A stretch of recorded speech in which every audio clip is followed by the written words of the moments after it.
quem vai manter a chama acesa. E eu queria pedir que vocês abrissem comigo em Levítico,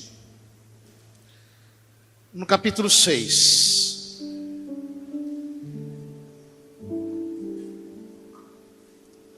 Levítico, capítulo 6.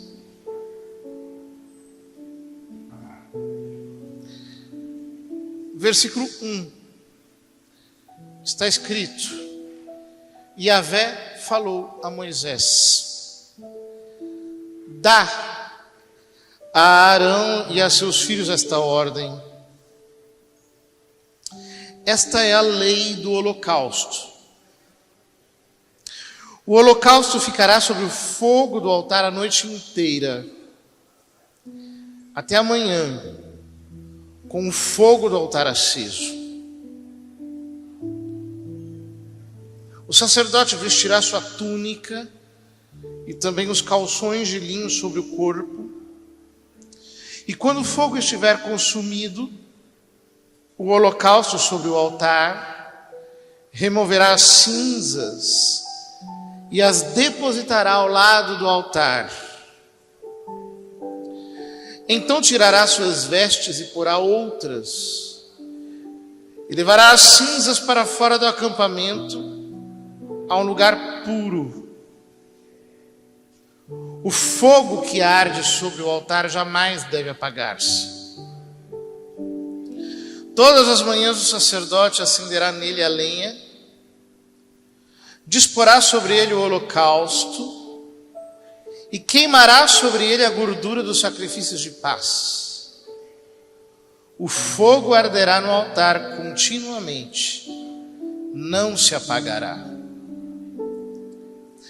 Esse trecho é extremamente forte. Sobretudo quando nós nos abrimos para uma leitura mais alegórica, ou seja, enxergando Jesus aqui nesse texto. Pois todos os sacrifícios, os ritos do Velho Testamento são uma prefiguração do Novo Testamento.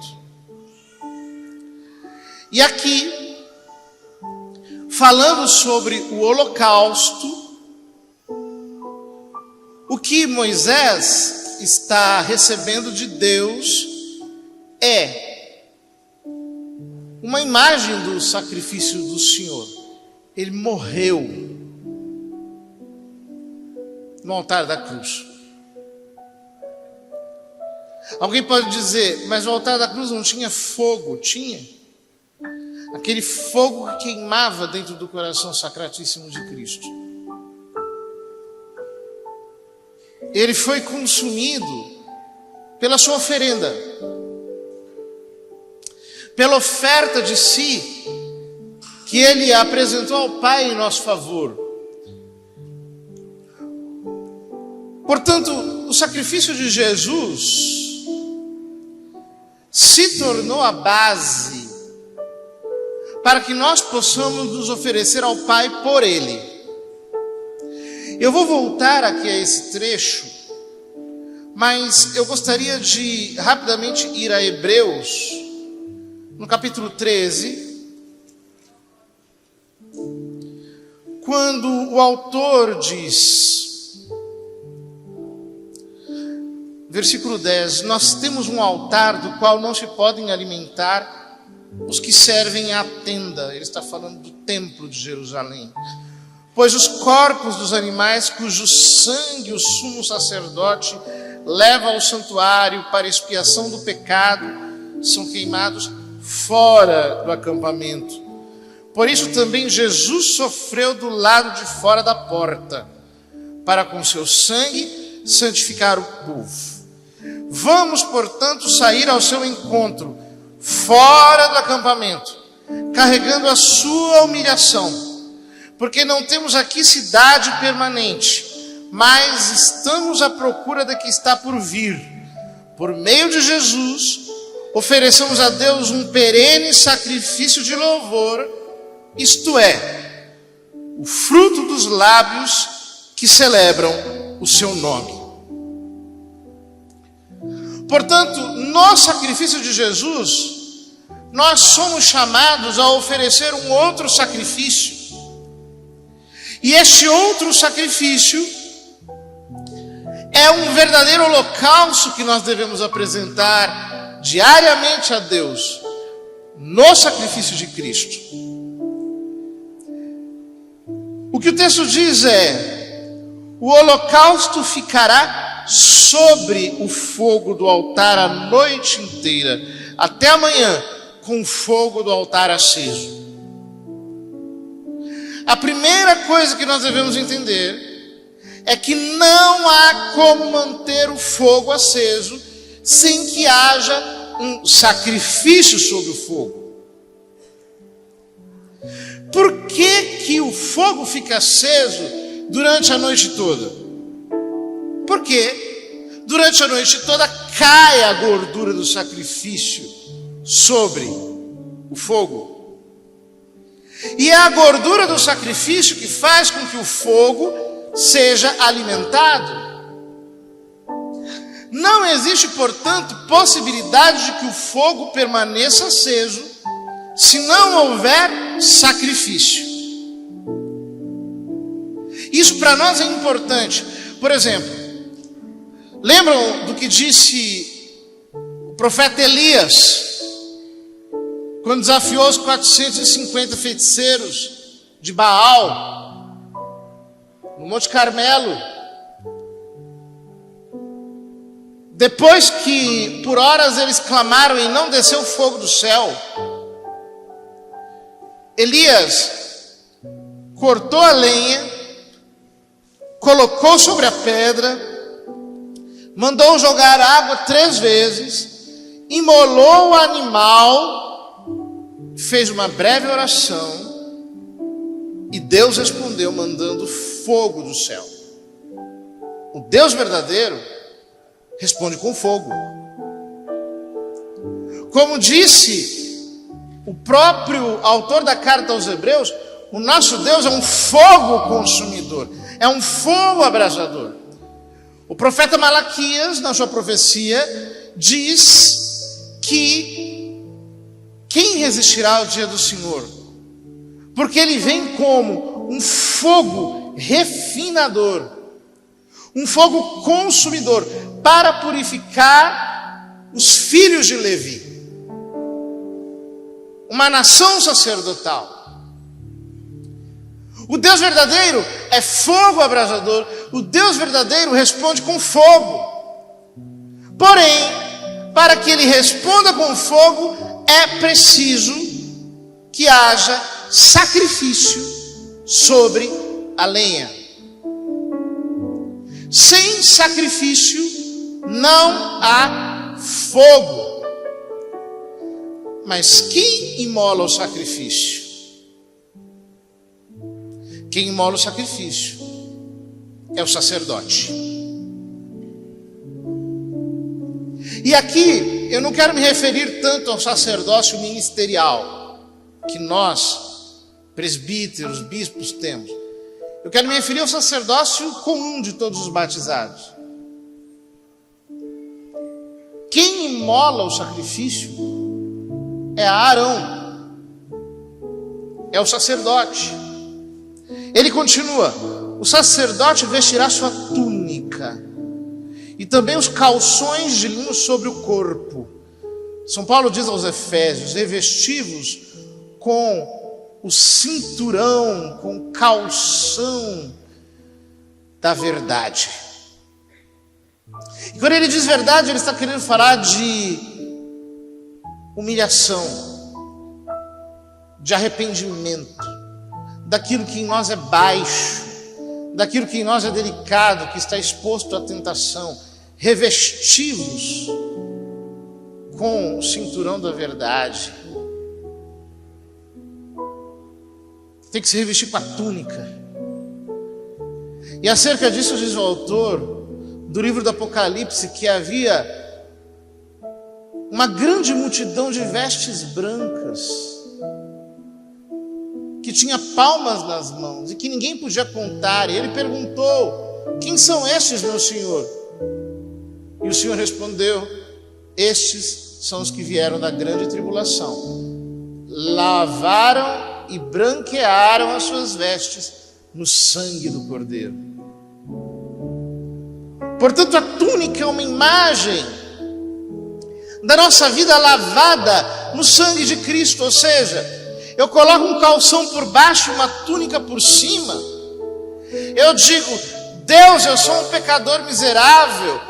Deus, eu me arrependo de quem eu sou. E por cima eu coloco a redenção de Cristo, a consciência de que eu fui redimido, não pelas minhas obras, mas pelo sacrifício do Senhor.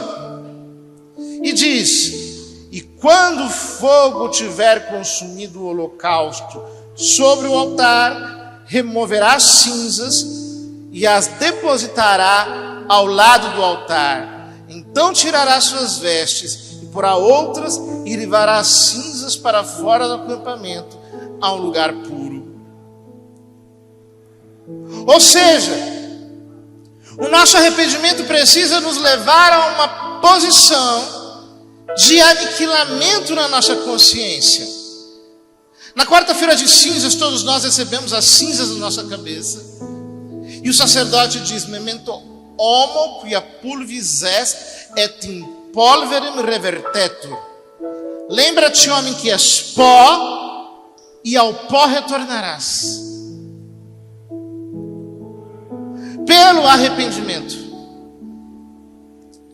pela confissão dos nossos pecados, por termos um coração quebrado, contrito diante do Senhor, por um quebrantamento que nos leve verdadeiramente ao chão, ao pó, à cinza, à humilhação, nós devemos voltar às cinzas. Nós devemos chegar à nossa posição de precariedade, olhando para os céus e dizendo: não há outro como tu. Só tu és Deus, eu não sou nada. Eu sou um pecador miserável, não tenho direitos. A única coisa que eu posso dizer é: Senhor, tem piedade de mim, porque sou pecador. Em pecado minha mãe me concebeu. Esse aniquilamento é agradável ao Senhor. Aqui o trecho diz que quando o holocausto se torna cinza, o sacerdote deve colocar num lugar puro. Sabe, quando você se faz cinza na presença de Deus, Deus te guarda num lugar puro, num lugar seguro, num lugar santo, num lugar que é somente dele. Deus ama as almas aniquiladas, as almas que descem até o nada. Então o texto diz: o fogo que arde sobre o altar jamais deve apagar-se. Todas as manhãs o sacerdote acenderá bem a lenha, disporá sobre ele o holocausto e queimará sobre ele a gordura do sacrifício de paz. O sacrifício arderá no altar continuamente e não se apagará. O fogo arde no altar porque o sacrifício está imolado continuamente aí. É por esse sacrifício que nós chegamos ao nosso aniquilamento. É por esse sacrifício que nós chegamos ao esvaziamento do nosso ser, ao completo esvaziamento do nosso ego, para que só Deus possa brilhar em nós, para que só Ele possa ser algo em nós. Ora, na carta aos Romanos, São Paulo diz, num trecho que é um dos meus preferidos do Novo Testamento, Romanos 12, versículo 1: eu vos exorto, irmãos, pela misericórdia palavras de Deus, a oferecerdes vossos corpos em sacrifício vivo, santo e agradável a Deus. Este é o vosso culto espiritual, o vosso culto racional, o vosso culto lógico. Não os conformeis com este mundo, mas transformai-vos pela renovação do vosso pensamento, para que possais distinguir o que é da vontade de Deus, a saber o que é bom, o que lhe agrada, o que é perfeito. São Paulo explica como nós executamos esse sacrifício. Ele diz: renovai o vosso pensamento, para discernirdes a vontade de Deus, que é boa, perfeita e agradável. E na carta aos Filipenses, ele utiliza uma expressão que eu pessoalmente amo. Capítulo 2, versículo 17, ele diz: e mesmo que meu sangue seja derramado sobre o sacrifício e sobre o serviço da vossa fé, eu me alegro e comparto de alegria com todos vós. Ele diz sobre o sacrifício e o serviço da vossa fé.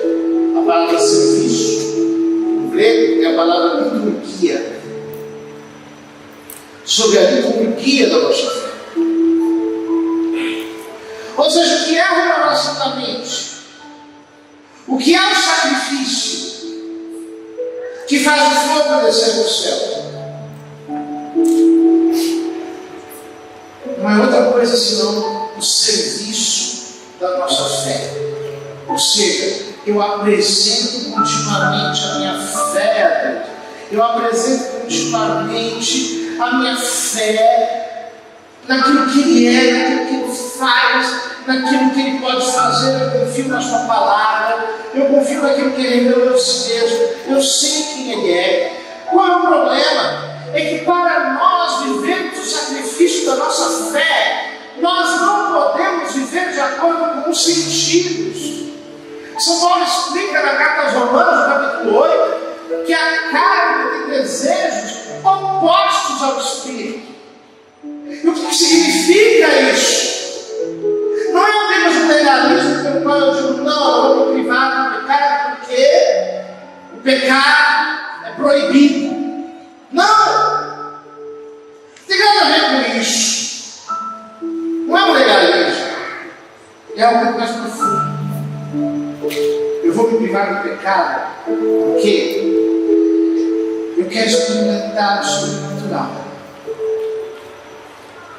Porque eu quero entrar para a vida espiritual.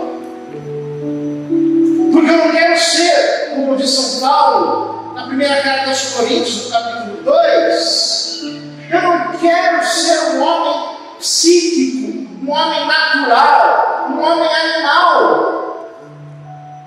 Eu quero ser um homem pneumático, como dizem.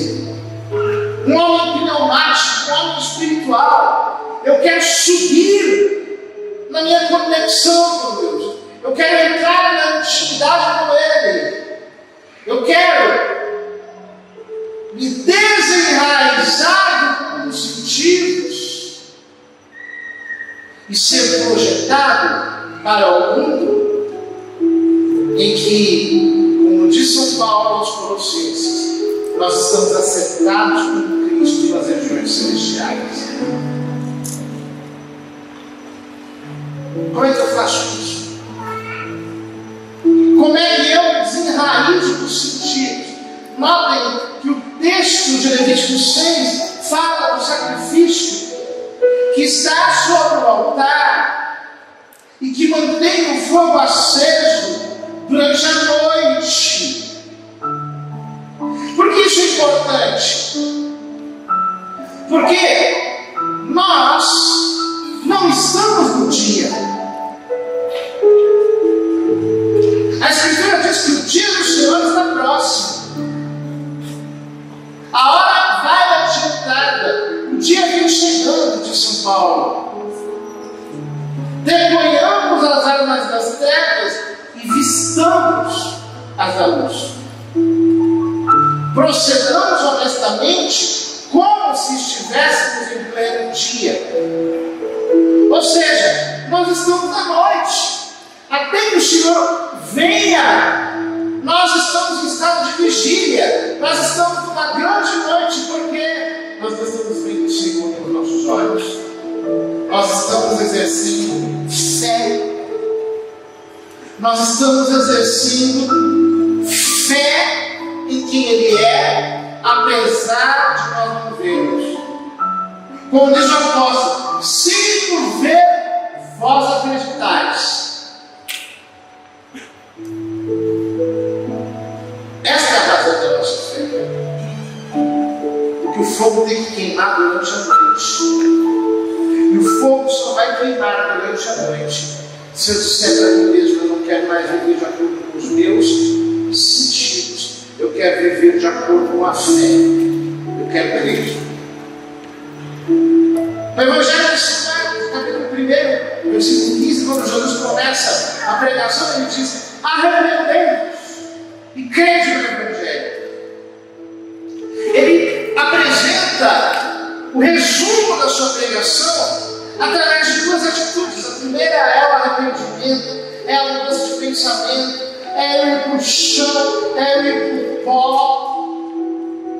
A segunda é crer, crer, crer, crer. Crer, como ele diz na carta aos Romanos, no capítulo 10. Crer de todo o coração. Se confessar de Jesus como o Senhor, se creres no coração que Ele ressuscitou dos mortos, será salvo, de São Paulo. Pois, professando a fé com a boca, se alcança a justiça, e crendo com o coração a salvação. Eu tenho que crer no meu coração. E a gente exercita isso todo dia. Nós estamos vivendo uma realidade comum. As pessoas da igreja estão se viciando na murmuração. O tempo todo reclamando: olha o que está acontecendo, olha o que fizeram, olha o que disseram, denúncias, acusação, todo tipo de espírito de reclamação, de rebelião. Ei, você não é um murmurador. Você é um adorador. O que você e eu temos que fazer é ir para as cinzas, ir para o pó, ir para o chão, ir para o arrependimento. Quem é que tem rasgado as suas vestes com Jesus? Quem é que tem chorado diante do Senhor? Quem é que está diante do Senhor com o coração quebrado pelos pecados da nossa geração? Quem é que tem levado sobre os seus ombros o grito, a súplica, a dor do coração de Deus? Quem é que tem diante do Senhor assumido a posição de quem se identifica com esta geração para pedir perdão por ela? É muito fácil reclamar. É muito fácil se queixar. O profeta Isaías diz, no capítulo 59, veja, a mão de Yahvé não está encolhida, de modo que não posso salvar, nem ficou pesado o seu ouvido, de modo que não posso ouvir. Ao contrário, vossas iniquidades é que se interpuseram entre vós e vosso Deus. Vossos pecados esconderam de vós a sua face, impedindo de vos escutar. Então o profeta começa a descrever os pecados daquela geração. Vossas mãos estão manchadas de sangue, vossos dedos de iniquidade, vossos lábios de mentira, vossas línguas de maldade. Não há quem invoque a justiça, não há quem jure com com verdade, só confiam no que é vão, falam falsidade, concebem sofrimento, dão à luz a iniquidade, somam ovos de víboras, tecem teias de aranhas, que come seus ovos morrem, e se algum deles se abre, a serpente que sai. Mas o Senhor diz, veja, ele não diz nada disso. Ele vai descrevendo pecados. Ele vai dizendo que esperávamos a luz, eis a escuridão, a claridade andamos nas trevas, apalpamos as paredes como cegos, tateando como os que não têm olhos, tropeçamos ao meio-dia como se fosse um crepúsculo. Entre pessoas sadias somos como mortos. Estes são sinais de muitos lugares: frieza, abatimento, cansaço espiritual, apenas um envolvimento habitudinário, feito por costume, sem paixão, sem entrega, sem revelação, sem manifestação de uma genuína revelação do Espírito Santo, sem aquele entusiasmo que vem do céu e não nesta carne e dos sentimentos terrenos. As pessoas procuram a luz e encontram trevas. O cenário da nossa geração é um cenário início do livro de Ruth. Ali se diz que Ruth vivia em Belém, e em Belém faltou pão. A palavra Belém significa casa de pão. Portanto, ironicamente, o que o texto está dizendo é: não tinha pão na casa de pão. Não tinha Deus na casa de Deus. Não tinha unção na casa de unção. Não tinha revelação na casa de revelação. Não tinha cura na casa de cura. Não tinha libertação na casa de libertação. Noemi, aliás, Ruth, vai para Moabe e depois retorna para Belém. Quando chega a notícia de que vão voltar à casa do pão. Quando a gente vê jovens se precipitando nas ondas do satanismo, do pecado público, das drogas, das orgias mais vergonhosas, dessas redes horríveis que publicamente estão se fazendo em todos os lugares, quando nós vemos esses shows absolutamente mundanos, um bando rato de gente dentro da igreja,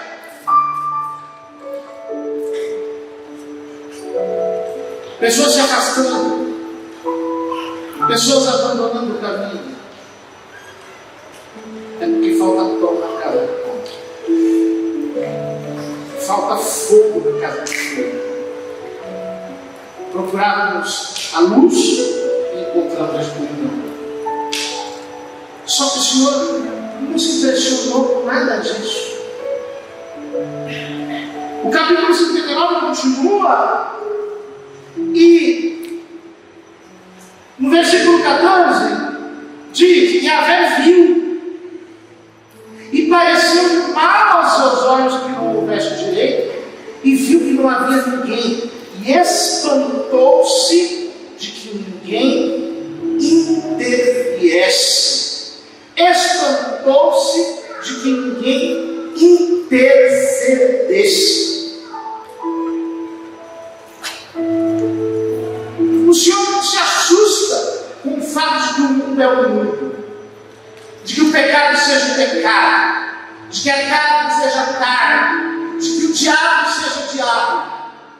O Senhor se espanta com o fato de que a sua igreja não está no altar, apresentando o sacrifício da fé e do arrependimento, para que Ele mande o seu fogo, a fim de reverter, mediante a intercessão, a obra das trevas. É disso que o Senhor se admira, aonde está o meu povo? Aonde estão aqueles que carregam a tocha da oração?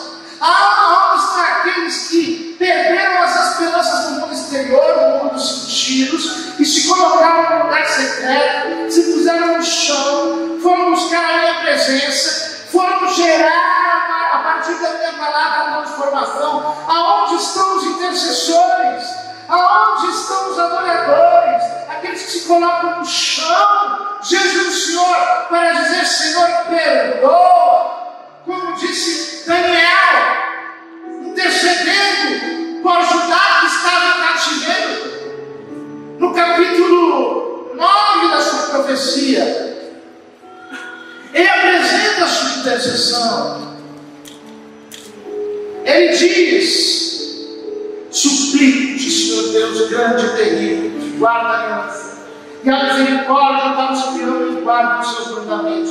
Desde pecado, cometido iniquidade, fomos ímpios, afastamos-nos, desviamos dos teus mandamentos de julgamento. Não obedecemos a teus servos, os profetas que em teu nome falaram, nossos reis, nossos chefes, nossos pais, todo o povo da terra. Tua, Senhor, é a justiça, nossa é a vergonha no rosto. Como hoje acontece a todo habitante de Judá. Senhor, para nós, nossos reis, nossos chefes, nossos pais, vergonha no rosto, pois pecamos contra ti. E ele diz: nós não ouvimos a sua voz. Ó Senhor, afastes a tua ira e o teu furor da tua cidade, de Jerusalém e do teu santo monte. Escuta, Senhor, perdoa, Senhor, atende, Senhor, e age. Por causa de ti mesmo, não demores, meu Deus, pois teu nome foi invocado sobre a cidade e sobre o teu povo. Daniel se identifica com o pecado da sua geração. Ele não se coloca como alguém que está por fora acusando. Ele não se coloca como alguém que não tem nada a ver com aquilo e aponta o erro. Ele diz: não, nós pecamos, nós somos injustos, nós merecemos, nós estamos debaixo de castigo, nós estamos na iniquidade, as nossas mãos estão manchadas. Senhor, perdoa. Senhor, atende. Senhor, age. Isso não tem um fogo aceso no altar. E é isso que o Senhor procura. Homens e mulheres, jovens e velhos, que estejam na presença dele dia e noite, clamando pela igreja e pelo mundo.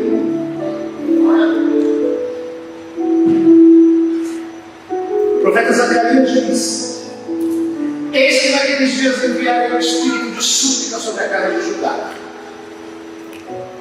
E a minha oração é para que o espírito de súplica invada este lugar nesse dia. Para que o Senhor conceda o dom da oração, uma inquietação sobrenatural, um desejo por mais dele, uma vida pautada sempre no espírito, que você largue esse maldito celular, essa televisão, e vá para o chão buscar a face do Senhor. A oração é para que você receba nesta manhã espírito de súplica, espírito de oração, espírito de intercessão, fome por Deus, fome por mais de Deus. Como está a sua fome pelo Senhor? A sua fome pelo invisível? A sua fome pelo sobrenatural? Quantos de nós temos carência de ver mensagens, notificações, notícias? Não queremos perder nada. Eu quero que você não perca nenhuma palavra do Espírito Santo. Como diz o livro de Samuel, que Samuel ouvia as palavras do Senhor e não as deixava cair por terra. Ele as anotava, ele as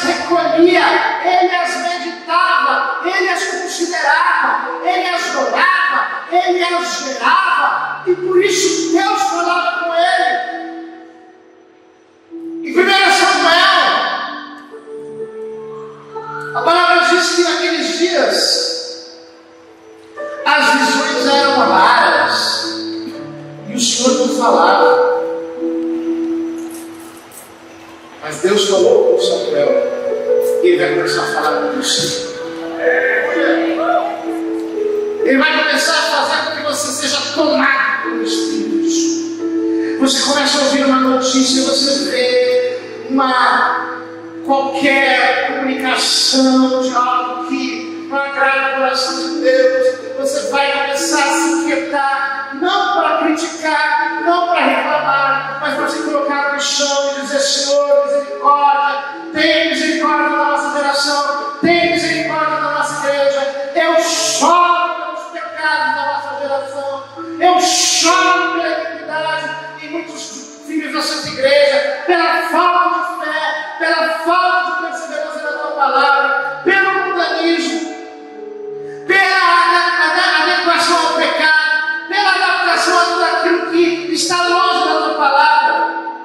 Você vai começar a cair no chão para orar, vai ser tomado por choro, choros de intercessão, choros de quem se identifica com o pecado da oração em arrependimento. Você vai ser tomado por um mover sobrenatural que te faça trazer do céu para a terra a vontade de Deus para que ela se realize. É esse holocausto que você tem que apresentar todo dia. É esse holocausto que você tem que queimar todo dia no altar. Você dizer: Deus, eu não vou reclamar, eu vou adorar, eu vou interceder, eu vou me arrepender por identificação. Eu não creio no que os meus olhos veem. As pessoas estão reclamando da igreja, mas a igreja é de Deus. As pessoas estão olhando para aquilo que é humano. A igreja não é só humana, ela é a esposa de Jesus Cristo, do tabernáculo do Espírito Santo. Deus está no seu trono e dele não se ausenta. As pessoas estão olhando para tudo dizendo que não tem jeito, estão se desesperando. Eu olho para os céus e digo: Deus, tudo está nas tuas mãos. Eu não vou desesperar, eu não vou reclamar. O Senhor está no controle de tudo. Eu tenho uma aliança contigo, nada me move da tua posição. Não vou dizer aquilo que o diabo quer que eu diga, eu vou dizer aquilo que a tua palavra diz: do Senhor é a terra e tudo que nela se contém, o mundo inteiro, com todos os seres que o povoam. O Senhor é Deus, Ele está no seu trono, Ele reina, Ele tem a última palavra, e o meu negócio é com Ele, não é com nada que está aqui. Este é o holocausto. Para de acreditar no que os teus olhos veem. Veja o padrão do profeta Isaías. Ele está no capítulo 5. Isaías diz algo maravilhoso.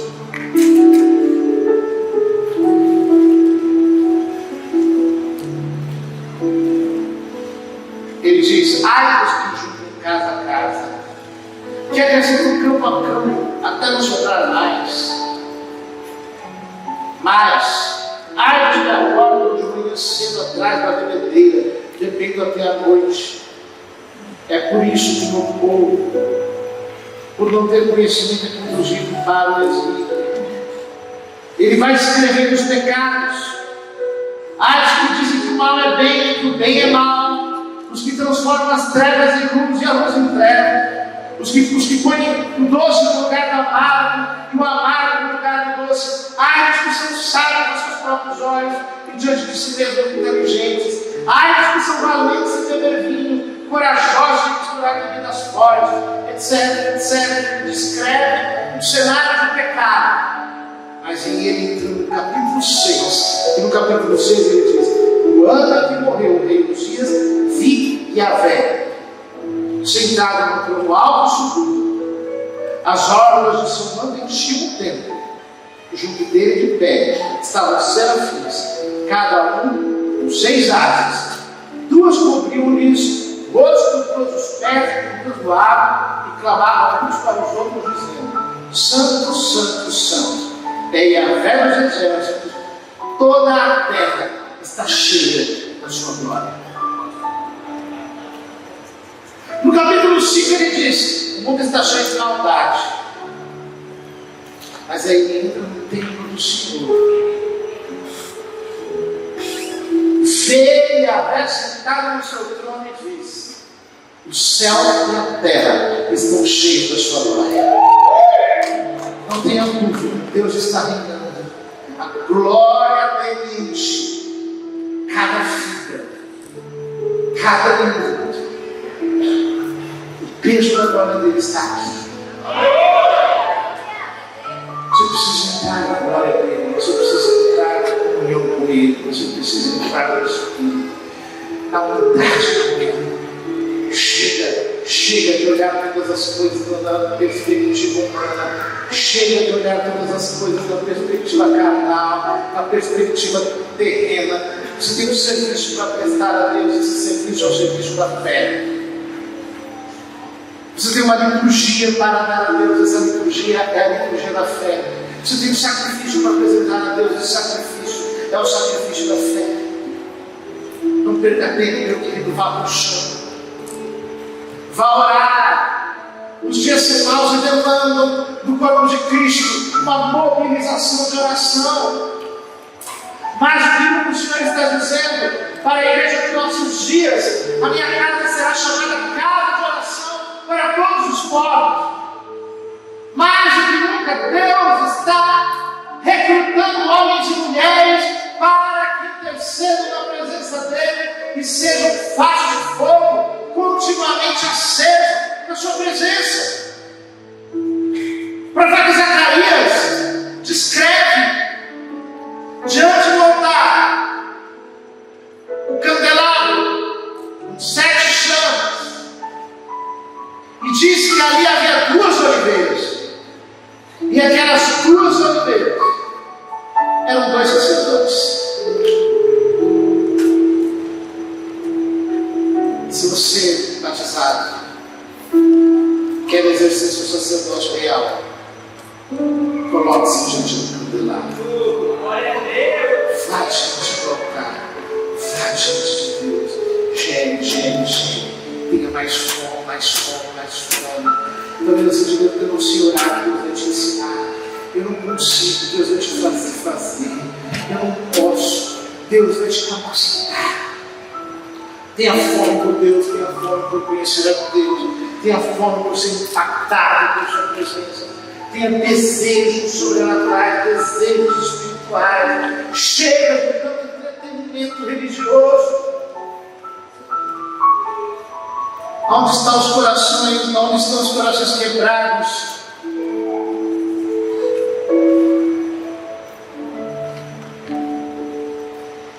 Aqueles que dizem: Deus,